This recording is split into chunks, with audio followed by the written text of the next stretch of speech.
Halo kawan, kita berjumpa kembali dalam episode kali ini. Saya ingin membahas tentang immortality atau keabadian. Kita semua sadar bahwa di zaman seperti ini, kehidupan kita luar biasa menyenangkan. Artinya, kalau kita bicara dengan berbegitu macam kehidupan ini dengan begitu banyak warnanya, begitu banyak rasanya, kita dimanjakan dengan teknologi yang sangat mendukung, situasi yang aman, tentram, terus berbagai macam kesenangan yang kalau memungkinkan kita bisa nikmati selama mungkin. Otomatis semuanya ini harus membutuhkan kita harus hidup lebih lama untuk bisa merasakan semuanya. Sehingga memunculkan begitu banyak ambisi. Di dalam hikayat diceritakan Kaisar Qin Shi Huangdi di zaman dinasti Qin di Cina di 2000 tahun yang lalu juga memiliki ambisi yang sama untuk menemukan sebuah ramuan atau sebuah kunci untuk bisa menuju ke keabadian. Di sisi lain, kalau kita bicara tentang sejarah dalam agama-agama, terutama di dalam agama Samawi, kita dapat informasi bahwa Nabi Nuh itu hidup dengan umur lebih dari 1000 tahun. Nabi Adam hampir 900 dan banyak nabi-nabi yang lain.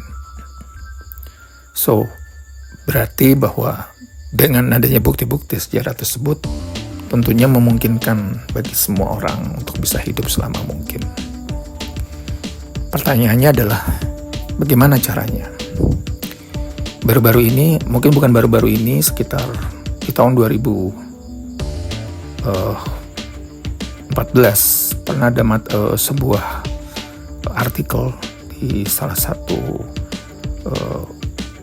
terbitan Amerika Serikat yang membahas tentang seorang orang Rusia bernama Dmitry Itskov yang terinspirasi dari film Avatar, di mana di dalam film Avatar itu esensi dari filmnya adalah proses transfer dari jiwa manusia ke jiwa avatar, ke tubuh avatar, sehingga jiwa itu tetap hidup tapi hanya transfer ke jasad yang lain.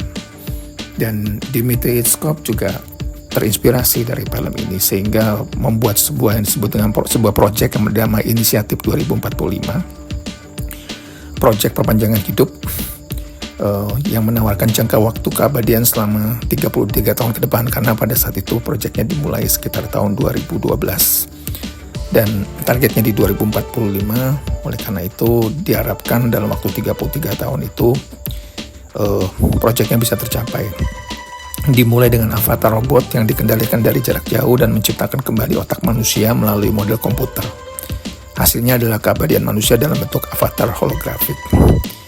Intinya adalah bahwa kesadaran ini, pada saat sudah waktunya tiba, kesadaran ini akan dipindah ke dalam sebuah medium lain, sehingga kehidupannya akan tetap berlangsung, karena kesadarannya tetap diperlukan, karena kesadaran itu membawa perasaan, kebiasaan, dan berbagai macam rasa yang selama ini tersimpan di dalam memori manusia itu sendiri. Dan bahkan di beberapa waktu yang lalu ada sebuah laporan dari Microsoft.com yang bekerja sama dengan University of Washington menciptakan yang disebut dengan otak buatan yang di artificial brain, yang mana cara kerjanya disesuaikan dengan DNA manusia. Kenapa dengan DNA manusia? Karena hanya dengan setitik bagian dari DNA manusia saja, informasi yang disimpan bisa membutuhkan tempat yang lebih sedikit dibandingkan harus menggunakan data center atau mainframe yang lebih besar. Intinya adalah bahwa ternyata untuk menciptakan sebuah teknologi yang berhubungan dengan keabadian itu sendiri, kita masih terlalu jauh. Walaupun di dalam konspirasi teori sebenarnya sudah ada juga informasi atau kabar mengenai terjadinya cloning. Bahkan banyak tokoh-tokoh di politisi di Amerika Serikat dan aktor-aktor dan para artis Hollywood itu sebenarnya sudah banyak yang di cloning sesuatu yang sebenarnya perlu diuji, tapi banyak bukti yang menunjukkan hal seperti itu. Ini kan berarti menunjukkan bahwa memang keinginan besar untuk tetap hidup itu ada. Pertanyaannya adalah, mungkin gak sih kita hidup lebih lama, tapi kita mungkin tidak terlalu bergantung dengan teknologi, karena teknologi ini masih sesuatu yang masih entah itu disembunyikan atau memang teknologinya belum ada, dan ini atau memang ada tapi tidak tersedia untuk semua orang dan hanya segelintir orang tertentu yang tahu. Who knows?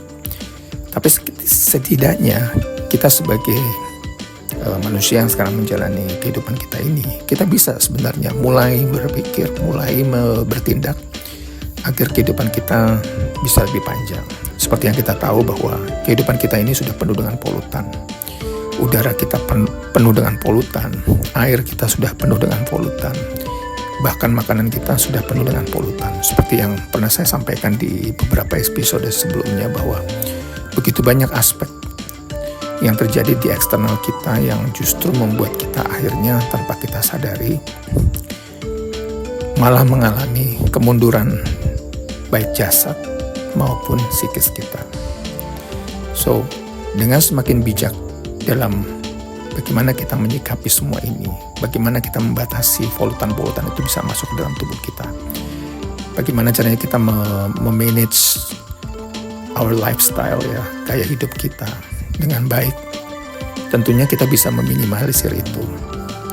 Saya pernah membaca sebuah artikel tentang seseorang, saya rasa mungkin dari Cina, entah dari Hong Kong atau di Taiwan, yang mana beliau itu berumur 59 tahun, tapi tampilannya seperti anak muda berumur 20 tahun. So, kesimpulannya adalah bahwa harusnya, idealnya, berumur panjang itu juga diikuti dengan kondisi jasad yang juga baik atau sehat. Tidak sekadar sehat, tapi memang refleksinya adalah bahwa ketika seseorang tampil seperti umur 20, walaupun umurnya sudah 59, berarti kondisi biologis dalam tubuhnya juga benar-benar berumur 20-an tahun. So, apa yang dilakukan oleh beliau ini, ternyata beliau ini mengolah makan. Cara makannya harus benar-benar tertata, tertata dengan baik, dan bahkan harus melakukan yang namanya fasting atau puasa dalam jumlah tertentu. Dan harus cukup disiplin, karena puasa adalah salah satu mekanisme untuk mengendalikan agar toksin atau berbagai macam kontaminan yang tidak diperlukan tidak masuk dalam tubuh kita.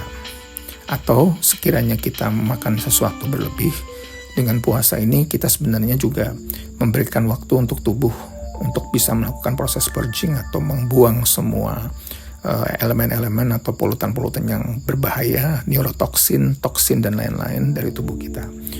Karena dengan demikian akhirnya tubuh kita bisa melakukan regenerasi dengan baik, dan secara otomatis kita bisa tetap mempertahankan semua elemen dalam tubuh kita selalu dalam alkalinity, sehingga kita tidak gampang sakit. Dan karena kita tidak gampang sakit, sehingga tubuh bisa melakukan prosesnya secara optimal untuk membuat diri kita selalu dalam kondisi prima.